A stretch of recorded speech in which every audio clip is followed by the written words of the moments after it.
இன்னைக்கு தைப்பூசம். எங்க வீட்டு முருகருக்கு நான் எப்படி அபிஷேகம் பண்ணேன் அப்படிங்கிறத தான் இந்த வீடியோல பார்க்க போறோம். ஃபர்ஸ்ட் சுத்தமான தண்ணி ஊத்திட்டு அதுக்கப்புறம் ஃபர்ஸ்ட் இன்னைக்கு நான் பால் அபிஷேகம் தான் பண்ணியிருந்தேன். பால் அபிஷேகத்தோட பலன் என்னன்னா நீண்ட ஆயுள் கிடைக்கும். நம்ம ஒவ்வொரு அபிஷேகம் பண்ணதுக்கு அப்புறம் சந்தனம் குங்குமம் வச்சு பூ வச்சுட்டு தீபாராதனை காட்டிடணும். அதுக்கப்புறம் சுத்தமான தண்ணி வச்சு திரும்பவும் கிளீன் பண்ணிடணும். இப்படிதான் நம்ம ஒவ்வொரு அபிஷேகம் முடிஞ்சதுக்கு அப்புறமுமே பண்ணணும். நம்ம அபிஷேகம் பண்றது ஒற்றைப்படையில இருக்கிற மாதிரி பாத்துக்கறணும். 3, 5, 7 அந்த மாதிரி பாத்துக்கணும். நான் இன்னைக்கு 7 அபிஷேகம் தான் பண்ணியிருந்தேன். முடிஞ்ச அளவுக்கு 3 அபிஷேகம் பண்ணணும். நான் இன்னைக்கு தைப்பூசம் அப்படிங்கறதுனால 7 அபிஷேகம் பண்ணியிருந்தேன்.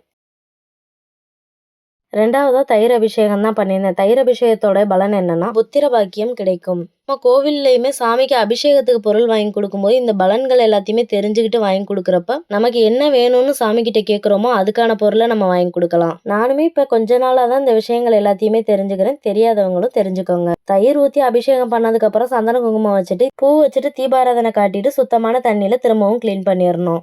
அடுத்து 3வதா நான் சந்தன அபிஷேகம் தான் பண்ணியிருந்தேன். சந்தன அபிஷேகம் பண்றதோடைய பலன் என்னன்னா செல்வம் விருத்தி ஆகும்ன்றது ஐதீகம். சந்தனத்தால அபிஷேகம் பண்ணி முடிச்சதுக்கு அப்புறமும் நம்ம சந்தன குங்குமம் எல்லாம் வச்சுட்டு பூ வச்சு தீபாராதனை காமிச்சிட்டு திரும்பவும் சுத்தமான தண்ணியால கிளீன் பண்ணிக்கிறணும். நம்ம அபிஷேகம் பண்ண இந்த தண்ணியை என்ன பண்ணலாம் அப்படின்னா நம்ம வீட்டை சுத்தி நல்லா தெளிச்சு விட்டுறணும். அதுக்கப்புறம் இந்த பூச்செடிகளுக்கெல்லாம் கூட ஊத்திடலாம். ஏன்னா நம்ம பாதம் படாத இடத்துல அதை ஊத்திடணும். அவ்வளவுதான். இப்படி நம்ம ஒவ்வொரு அபிஷேகத்துக்குமே நம்ம தீபாராதனை காட்டணுமா அப்படின்னு கேட்டா கண்டிப்பா காட்டணும். ஏன்னா நமக்கு ஒவ்வொரு அபிஷேகத்துக்குமே தனித்தனி பலன்கள் தான் இருக்குது. அப்ப நம்ம ஒவ்வொரு அபிஷேகத்துக்கும் நம்ம தீபாராதனை காட்டதான் செய்யணும்.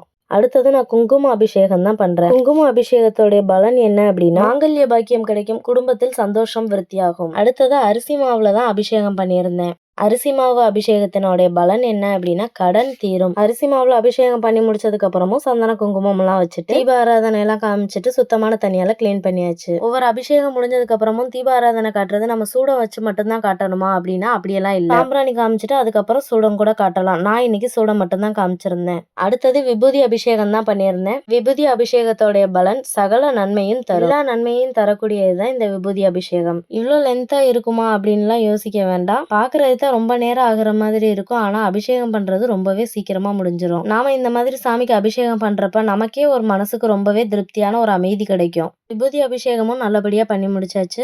ஏன் இன்னைக்கு நான் முருகரோட சேர்த்து முன்னாடி வேலையும் வச்சு அபிஷேகம் பண்றேன் அப்படிங்கறத எல்லா அபிஷேகமும் முடிஞ்சதுக்கு அப்புறம் கடைசியில சொல்றேன். தீபாராதனையும் காமிச்சாச்சு. அதான் 7வதா நான் பண்ண போற அபிஷேகம் தான் தேன் அபிஷேகம். தேன் அபிஷேகத்தோட பலன் இன்பம் உண்டாகும். இப்போ நான் இன்னைக்கு பண்ண 7 அபிஷேகத்தோடைய பலன்களையுமே நான் உங்களுக்கு சொல்லிட்டேன். இனிமேல் நம்ம கோவிலுக்குலாம் போறப்ப சாமிக்கு அபிஷேகத்துக்கு பொருள் வாங்கி கொடுக்கறப்ப இந்த மாதிரி நம்ம பலன்களை தெரிஞ்சு வாங்கி கொடுக்கலாம். நான் இந்த தைப்பூசத்துல எங்க வீட்டு முருகருக்கு இந்த 7 அபிஷேகம் தான் பண்ணியிருந்தேன். இப்ப நம்ம தைப்பூசத்தினுடைய சிறப்பு என்ன அப்படிங்கறத தெரிஞ்சுக்கலாம். முருகன் அவதரித்தது வைகாசி விசாகம், சூரனை சம்ஹாரம் பண்ணது ஐப்பசி சஷ்டி.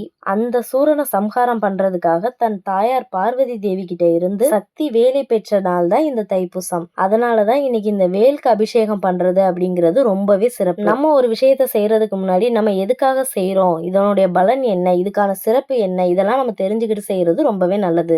இப்படிலாம் செஞ்சுதான் முருகரை கும்பிடணுமா அப்படின்னு கேட்டா அப்படியெல்லாம் கிடையாது. இது என்னோட நம்பிக்கை, அதனால நான் செய்யறேன். அபிஷேகம்லாம் முடிச்சுட்டு சாமிக்கு அலங்காரம் பண்ணிட்டு சர்க்கோணம் கோலம் போட்டுட்டு இன்னைக்கு நான் வெற்றிலை தீபம் தான் ஏத்தியிருந்தேன். 6 வெத்தலை எடுத்து அதுல மஞ்சள் குங்குமம்லாம் வச்சு ஒவ்வொரு விளக்குக்குமே ஒவ்வொரு பூ வச்சுட்டு நான் இன்னைக்கு நெய் தீபம் தான் ஏத்தியிருந்தேன். இன்னைக்கு முருகருக்கு நெய்வேத்தியமா சக்கரை பொங்கல் தான் வச்சிருந்தேன். இந்த தைப்பூசம் எனக்கு இப்படி இருக்கும்னு நான் ஒரு நாள் கூட நினைச்சு பார்க்கல. ஆனா ரொம்பவே சந்தோஷமா மனசுக்கு திருப்தியா இருந்தது. நான் இன்னைக்கு இந்த அபிஷேகத்தையும் பூஜையும் நல்லபடியா செஞ்சு முடிச்சதுக்கு கடவுள் என் கூட துணை இருக்கிறாருன்றத நான் முழுமையா நம்புறேன். நாம ஒரு விஷயத்த செய்யணும் அப்படின்னு நினைக்கிறதெல்லாம் அவ்வளவு சீக்கிரமாலாம் நடந்துராது. ஃபைனலா இன்னைக்கு எனக்கு இந்த பூஜையை நடத்தி கொடுக்கறதுக்கு துணை இருந்த கடவுளுக்கு நன்றி சொல்லிட்டு பூஜையை முடிச்சாச்சு.